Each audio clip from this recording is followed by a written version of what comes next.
Hi, good afternoon. My name is Tiffany Newman, and I have the wonderful privilege in being able to express to you the importance of the connectivity of legacy, family values, and our cultural.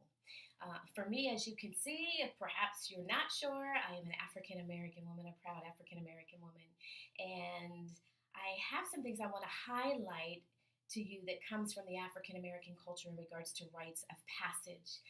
Oftentimes, if we are not intentionally investing in the understanding and the significance of our ancestors and where we've come from and where we're going, it loses its value.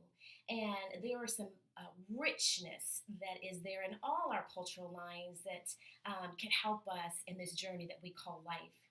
And one thing that I have come to the understanding is the power in a name. All throughout the biblical accounts, and I know that here we are in a ministry atmosphere and taking a course, obviously, at Regent University, that we understand the infallible Word of God.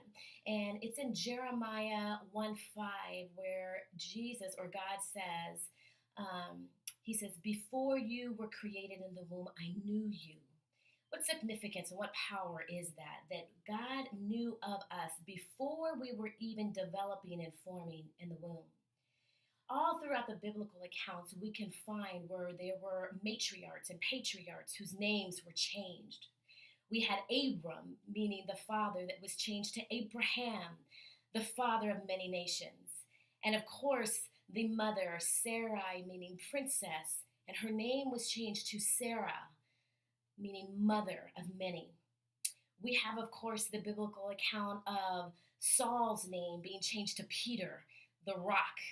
Then, of course, Jacob, who was the deceiver into Israel and of promise. All these significance that have happened and name changes and destination and how things were shifted.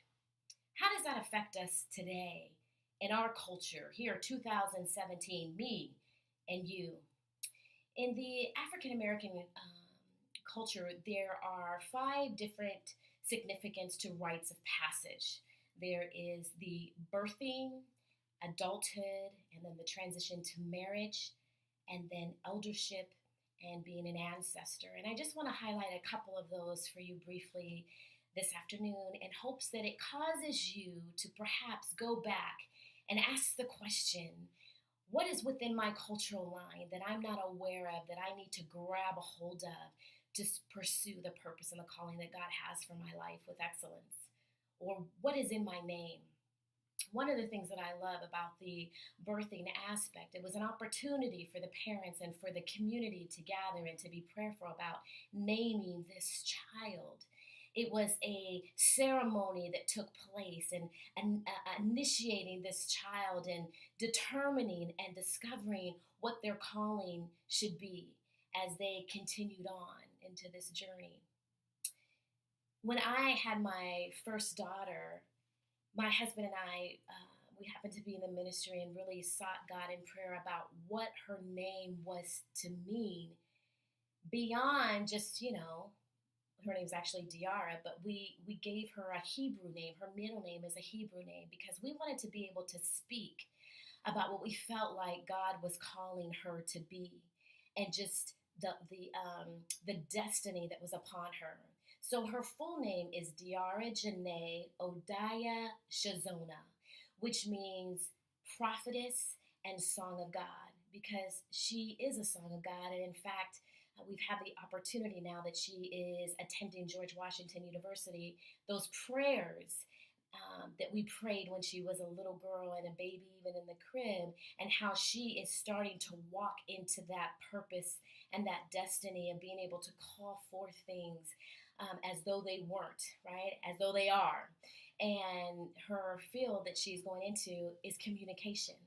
And we're excited that this little 19-year-old girl is enthusiastic and embracing about what her name is and where she came from and who she is. And it wasn't always like that.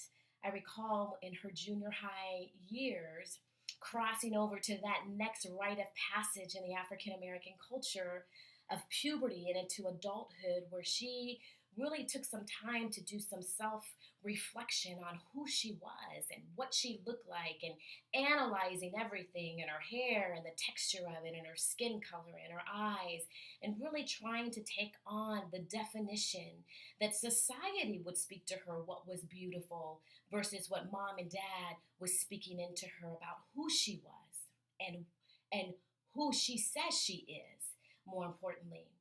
And one thing that's really significant in that puberty and that adulthood stage is that it's a time of education, and it's a time of understanding how you can contribute to the community, this African community at large, and invest in others.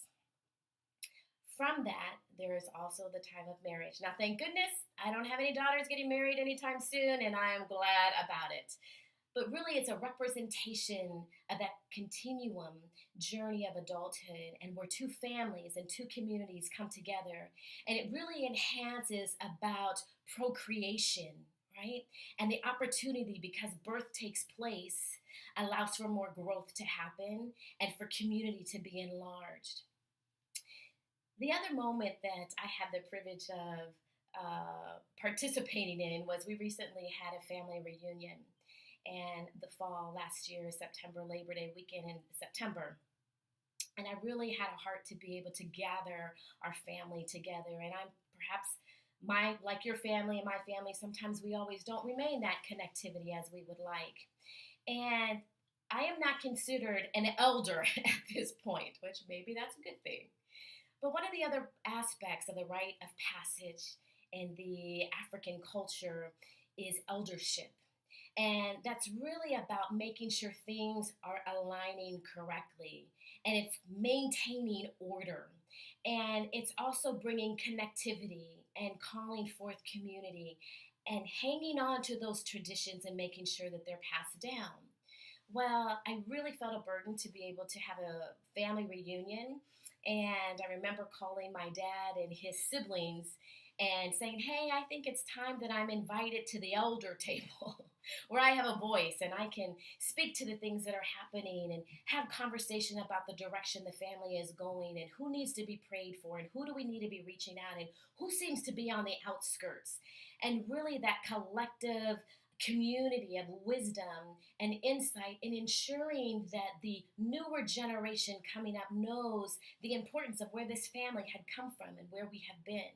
And these are all beautiful aspects that's the tapestry of our culture and our heritage and our family values, and understanding about the importance of who you are. Because many times in society, in this journey, we're going to have failures, we're going to have wins, we're going to have people question who we are and our worth and our value. And when that happens, it is important to understand that we are strong and that we are rooted not only in the Word of God, but that we also understand who we are, who He calls us, and we're not worried about what all the other people say, because this is who my name is, and this is what my parents said about me, and this is what my community of my ancestors and my culture say that I would be and I could be. And above all, I am walking in the purpose and the destiny that God has set before me. It doesn't matter what they say, I understand who I am and the importance to hang on to my heritage and my legacy.